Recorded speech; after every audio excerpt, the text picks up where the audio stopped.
Love that song. Thank you. Yeah. I love the old ones. Yeah, I know. Yeah. They hold up the best. You like Christmas because you come from a big family, right? Oh, tons, yes, and it's How many wonderful. kids?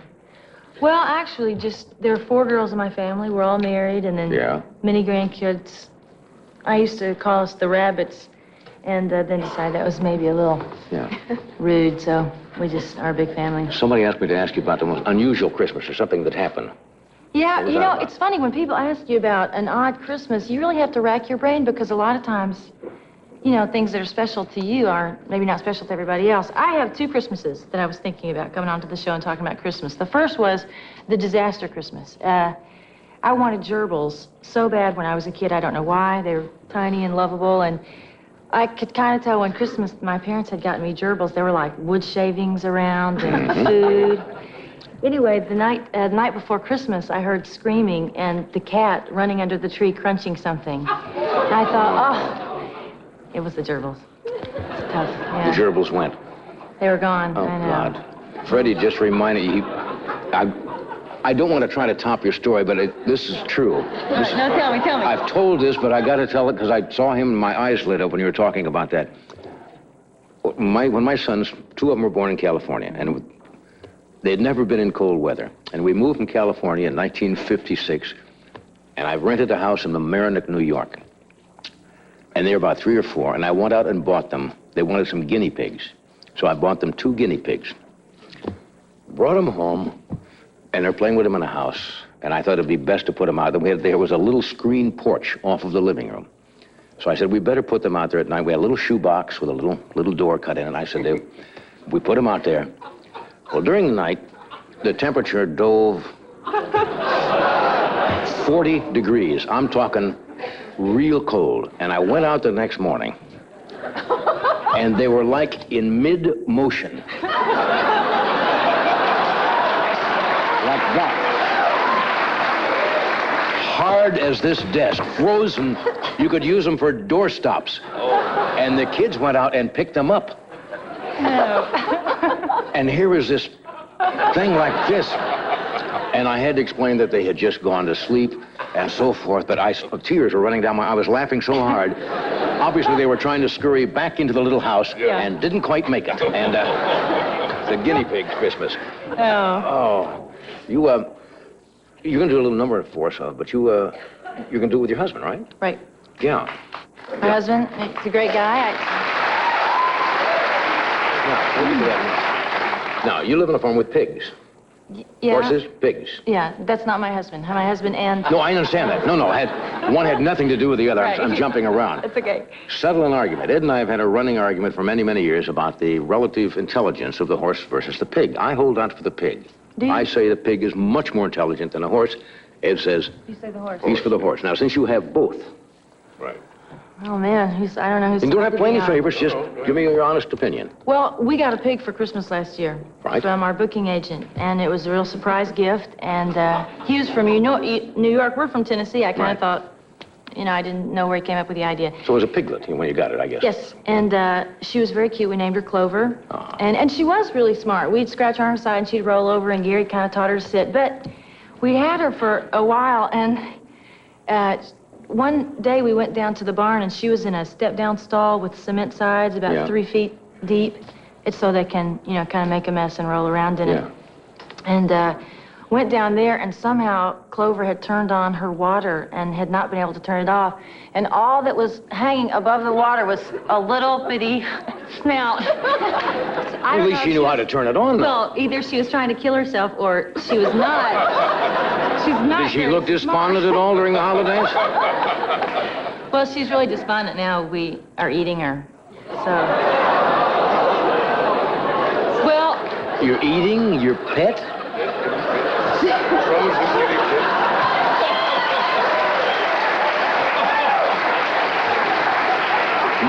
Remember the pig with the wooden leg, that story? I says, you're not gonna kill an animal all at once like that. No, but it's... So Clover is now... Well, she was really cute till she got... Well, how could you... Well, around 450 pounds, she lost that cute edge. And... Yeah. We would have to go in and feed her with a 2x4 because if she rushed you, there's, you know, so you Sorry. have 1,000-pound pig. Do you really? Yeah, Rita. Rita. We don't eat Rita, but we've eaten all of Rita's husbands. Whoopee! Okay. Okay. Kids are going to be crying at home. Hey, he ate the pet. The secret lives of celebrity pigs. Okay, what are you going to do, Gary? What's that? Gary and I are doing a song that we wrote about Christmas in our hometown. It's called Tennessee Christmas. Okay, go ahead. Here's Gary.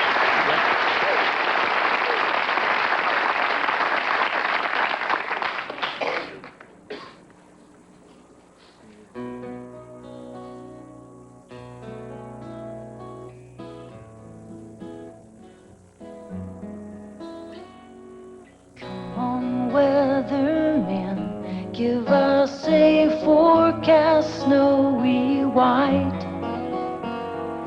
Can't you hear the prayers of every childlike heart tonight?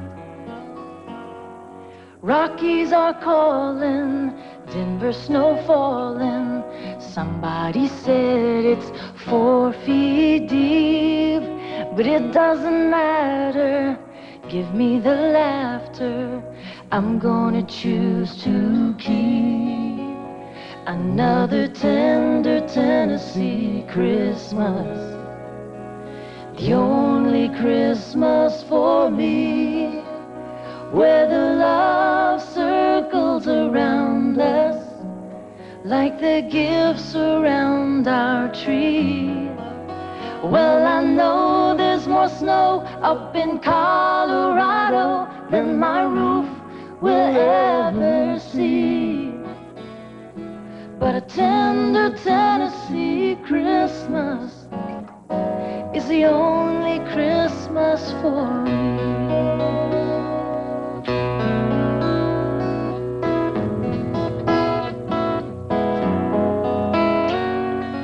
Every now and then I get a wandering urge to see maybe California, maybe tinsel towns for me. There's a parade there, we'd have it made there. Bring home a tan for New Year's Eve. Sure sounds exciting, awfully inviting. Still, I think I'm gonna keep another tender Tennessee Christmas, the only Christmas for me, where the love circles around us like the gifts around our tree. Well, they say in LA it's a warm holiday, it's the only place to be. But a tender Tennessee Christmas is the only Christmas for me. Well, I know there's more snow up in Colorado than my roof will ever see, yeah. But a tender Tennessee Christmas is the only Christmas for me.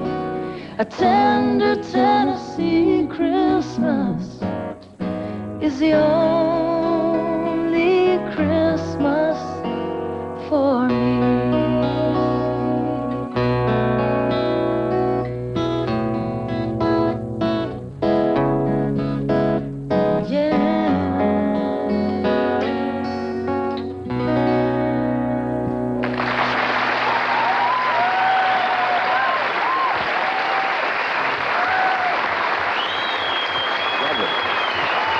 We'll take a break and we'll be back.